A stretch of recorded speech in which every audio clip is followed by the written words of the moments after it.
Welcome back to the Payment Shed podcast. Today we are lucky enough to be joined by Kiel Cook, Principal Product Manager at IXOPAY. Kiel, thank you so much for being here. Give us a little bit of an intro, tell us more about yourself. Thank you for having me. It is a marvelous Monday here at Money20 as we start this conference off. A little bit about myself. As mentioned, Principal Product Manager at IXOPAY. I'm closing in on 20 years of experience in this payments industry. Been across multiple different customers, multiple different interactions or different sides of the payment side of the payments spectrum, from being in the merchant system, being on a payment provider system. The ecosystem experience that I've been able to glean throughout my experience has positioned me to be here in this place and be ready to talk to you guys about the topics you have. Fantastic, thank you so much. So talk to me a little bit more about IXOPAY's vision, and more importantly for the listeners, what is orchestration? All right, so orchestration is a bit of a buzzword. Depending on who you talk to, you might get a slightly different definition. At IXOPAY, how we define orchestration is merchant empowerment, giving merchants the ability to own their own data and send their data where they want it to be.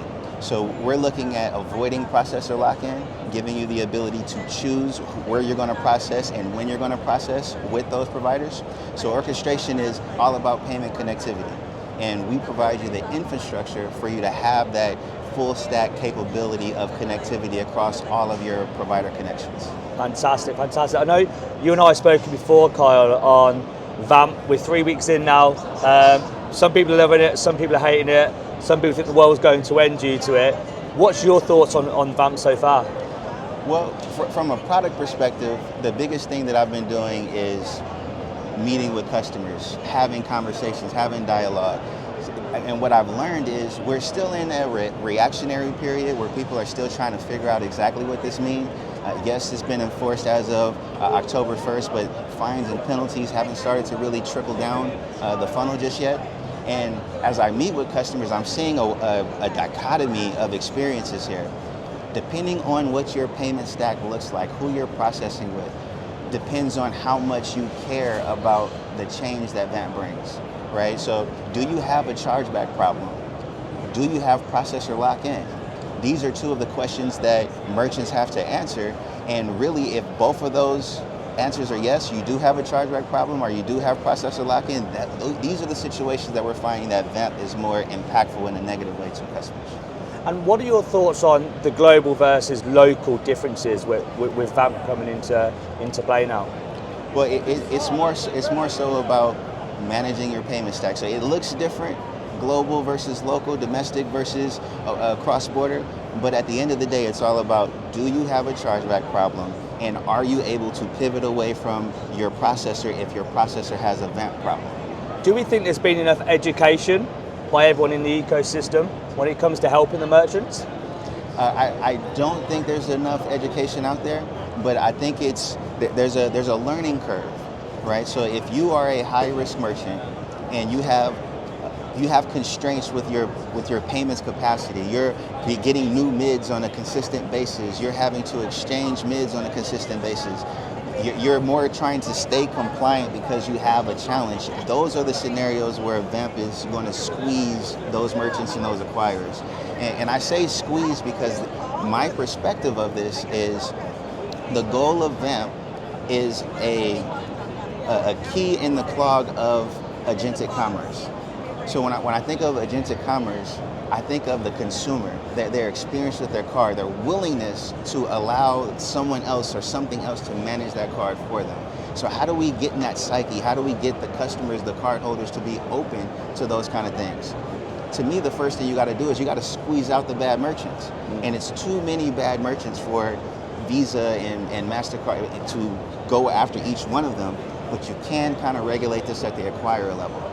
So the quote-unquote bad acquirers who are allowing the high-risk merchants who are basically masking their payments morality and doing it in a way that they're able to stay compliant by bending the rules, so to speak. In my opinion, those guys' days are numbered, and that's happening intentionally to allow agentic commerce to have legs. Because if cardholders are concerned about their card, if they don't trust the market, agentic commerce is going to be even a bigger hurdle for it to take off. it's a really good point there when we talk about bad acquirers, and we see it all the time, where there's different MCCs, right? They're always being logged against merchants that we know are doing X, Yes. but they're being seen to doing Y. Visa, MasterCard go and do their work as they should be. They figure out what's happened, they do some mystery shopping, and all of a sudden, an acquirer gets a knock on the door to say, what's going on? Right. They don't have to go to the merchant. And some acquirers know what they're doing with this, right? Yes. This is why they're charging 3, 4, 5% for domestic transactions on what should be a low-risk MCC. Right. So do you think there's enough collaboration between the schemes, the PSPs and the acquirers? I would say there would be enough collaboration between the schemes and your full stack providers, or schemes and your high level, or your poster child, your rock star acquirers, like your Stripes, your WorldPays, your Braintrees. I feel like those guys have a good relationship, but if you have historical chargeback problems, fraud problems, I don't think your relationship's going to be that well with the Visa and MasterCards of the world. I agree. So, Kyle, what are your thoughts so far on Money 2020? How's it been for you? Oh man, well, throughout the year of 2025, I've had a couple of different moments to speak on the payments ecosystem, to talk about payment connectivity and the different product offerings in the market. So coming to Money 2020, I actually got here on day one, yesterday, and I sat in on a session, and it caught me off guard. It was talking about the future of payments. It was talking about the expansion of specifically buy now, pay later, and it was talking about, and then it got into the topic of agentic commerce. And on stage, I feel as if Visa indirectly confirmed my suspicion all year that the VAMP things, the network token things, the actions that they're taking are not done in a silo. These are not just random dots on the board. These are all dots with the intention of painting a picture, setting the table for agentic commerce to come about. Absolutely. I know it's a really, really good point there. I think Visa and MasterCard now are allowing merchants and PSPs to come to the table with their ideas and not necessarily dictating the future of payments. And buy now, pay later is incredible when it comes to agentic commerce. And someone was mentioning, if I as a consumer was using agentic commerce to purchase a product and I want to use interest-free credit or buy now, pay later, is the AI that's sitting behind it aware and going to educate me as a consumer what my APR is? Right. How long it's going to take me to pay? What happens if I don't pay it in time, if I miss a payment? As a consumer, do I believe and trust that the AI, machine learning, whatever it may be, behind the retailer is going to really help me as a consumer understand what I'm buying, right? Right, yeah. I would assume that would be equivalent to having fine print in our day-to-day today, right? As you go into a merchant's website and you purchase something, you want to have clarity on what it is that you're buying. So how do they bridge that gap with agentic commerce? I'm waiting to see myself. Absolutely, fantastic. And lastly, Kyle, the shelf of shame, what grinds your gears in the industry that we work in every single day? Oh man, in the payment space, one of the things that bothers me, or that grinds my gears, as you say, as I travel the world, as I drive across the country and have moments with my kids, and I run into a gas station or a local shop, and I see all these random surcharges, $10 minimum to just buy a pack of gum.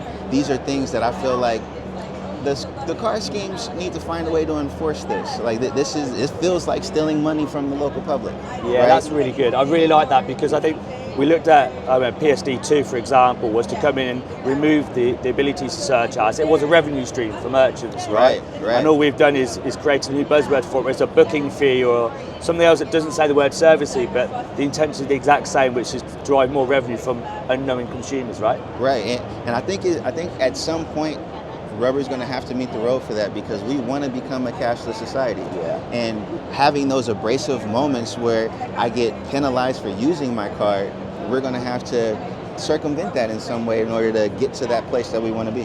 Absolutely. Thank you so much for your time, and enjoy the rest of the show. Absolutely. You guys as well. Thank you.